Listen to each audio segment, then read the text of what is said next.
Had a few trial runs with this deck and played a couple of games with it in my local game night. And now I present to you the new Wayland. Watch out, it's a beast. Alright, I'm up against Noise, and you know what that means? Lots of trouble. I do have a counter for Noise within this deck myself, but I think one very important thing that you should notice is that there is a very strong need to play faster against Noise. You have to adjust your playstyle. Whether you are playing RP, HB, Glacier, you cannot stay in it for the long run because, unless you really have tried and tested it and you know that you cannot be decked out and they have no way to access archives easily, which you can't really say now with H sharp being a thing. So yes, just play as fast as you can.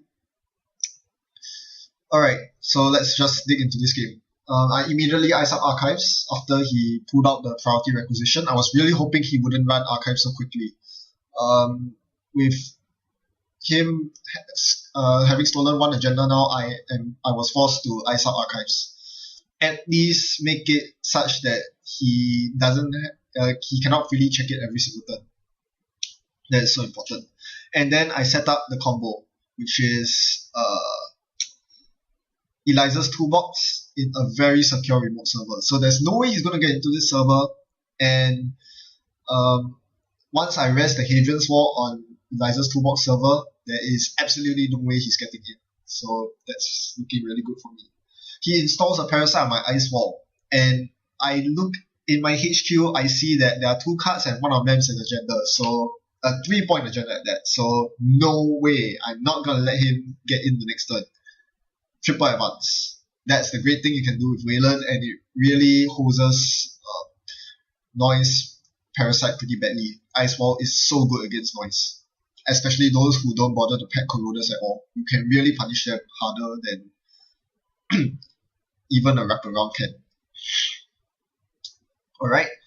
I continue to ice up archives with another copy of Ice Wall. I don't really need to protect my HQ or R&D surprisingly enough.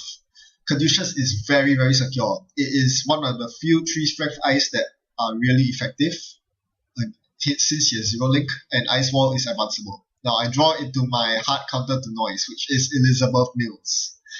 This card is the beast against Noise. You find it in your hand, you play it, and Noise just goes into a corner and weeps. Now there are 2 very, very juicy targets for Lizzie Mills. Aesop's and Wildside. This game I elected to go for Aesop's because he was clicking for credits a lot of the time.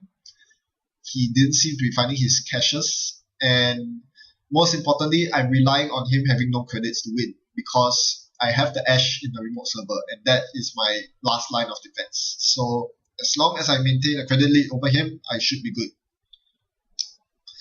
So now with his Aesop's trash, he is looking quite bad now because he cannot get rid of his imp or cash for money. So that should really slow him down. Usually Wildside would actually be a better choice, especially if you don't care about his economy, because what really empowers Noise is his ability to draw 2 cards every turn, which are potentially viruses, and just mill you to the ground. Alright, back to my game. I trashed the Eliza's toolbox knowing that if I plan to use 3 clicks to use toolbox, I would slow my game down so much that he would just mill everything into archives and win the game outright.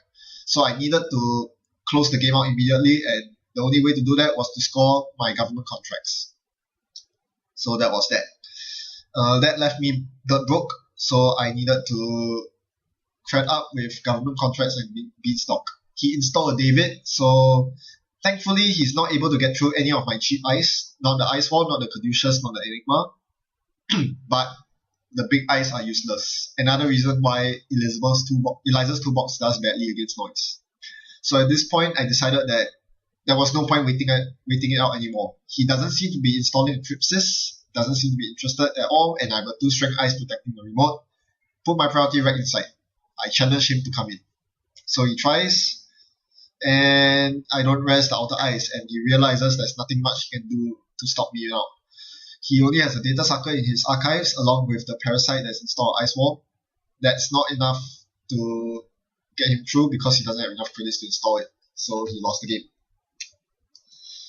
So I think one very prominent thing you notice here is even though my deck is completely geared towards using Eliza's toolbox to res big eyes, the likes of Archer and Hadrian's Wall, and there's a Curtain Wall inside as well, you do not stick to one strategy and expect it to work. The best decks are flexible enough to accommodate every single type of runner or corp. In this case, I had to play fast, so I played like the traditional Wayland, using all your small eyes and pushing out your agendas as quickly as possible. And that I did pretty well. Granted, I wasted time installing the Eliza's toolbox in the remote. I shouldn't have even considered doing that. I should have just gone straight for the agendas as soon as I could. Knowing that he was so poor, I should have expected that there was absolutely no way he was going to be able to break through my Enigma in any sort of decent time at all. As long as he didn't have a data sucker on the board, a loaded data sucker, he was pretty much not going to get through at all. And that was when I should have really capitalized. But in the end, it still worked out. It was very, very close though. Had I given him 1 or 2 more turns, things would have been really different. So timing window is so key, especially against noise. The more you play against noise, I feel the more you get a sense of what noise is capable of doing and what they're not, which is very important. One of the main weaknesses of noise is that they generally only have 3 clicks to play with every turn. Having 3 clicks versus your traditional 4 clicks is a huge restriction because that limits the possibilities that you can do, the amount of entropy.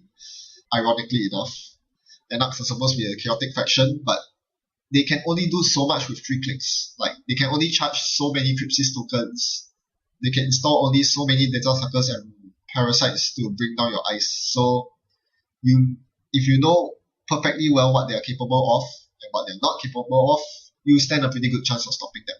That's that for this game. I hope to show another game in the future where I truly realize the potential of Eliza's toolbox, how powerful it can be once I can get multiple big ice res with it.